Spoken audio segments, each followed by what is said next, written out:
And well, Microsoft is planning to make India a talent capital also by training around 10 million people, as Microsoft's top boss Satya Nadella is on India tour. We got into a conversation with the India and South Asia President Punit Chandok. He also explains how the AI space is growing and changing. Here's an excerpt. Right, the conversation has moved from skepticism to, listen, is AI going to work, to show me the use cases and show me impact. So I think those two things have come together. Specifically on skilling, very excited because if you remember, we announced the first commitment in February 2024 to train 2 million people. And I was so pleased that we've already trained 2.4 million people. More than 60% of them are women. More than 70% of them come from tier 2, tier 3 cities. So it was just an incredible scale that we built. And now to train 10 million people over the next 5 years on AI skills and really build India as a talent capital for AI.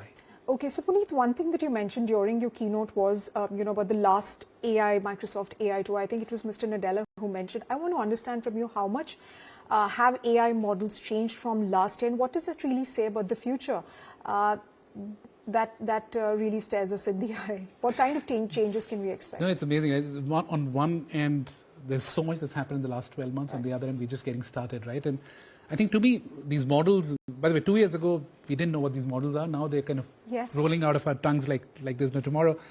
But they're getting larger and smaller at the same time. So you've got large LLMs being built and small language models and then tiny language models.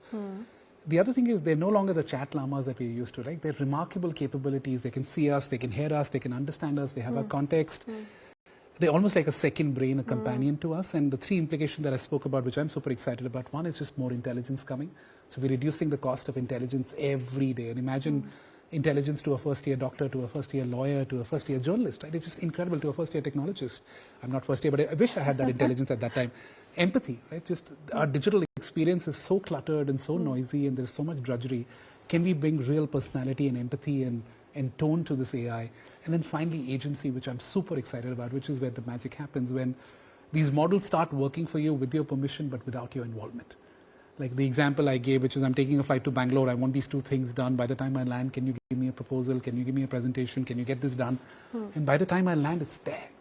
So AI is working with me, not for me. And I think that's a very important distinction. And I think we'll see a lot more intelligence coming in the next year or two. We'll see a lot more empathy, which I'm excited about. And then but where specifically are India's strengths when you look at it from a bird's eye view? You mean sectors, or you mean like what kind of? Yes. Pretty much across the board, right? So if you look at IT services, right? India today is the bellwether of IT services. An incredible amount of innovation I'm seeing in IT services today with co-pilots, and with GitHub Copilot, we're seeing 30 to 50% productivity in IT services. There are millions of people. In fact, India's got the second largest developer population in the world. We'll be #1 by 2028. Imagine if you can unlock productivity there, and that just compounds on the strengths that we have. Financial services, like the combination of fintech and large institutions in India, what we've done with UPI, how do we scale that up for the world? So the whole digital public infrastructure conversation. Manufacturing and conglomerates like L&T, right? We were talking about just the AI use cases they're deploying to look at contracts and large-scale project execution.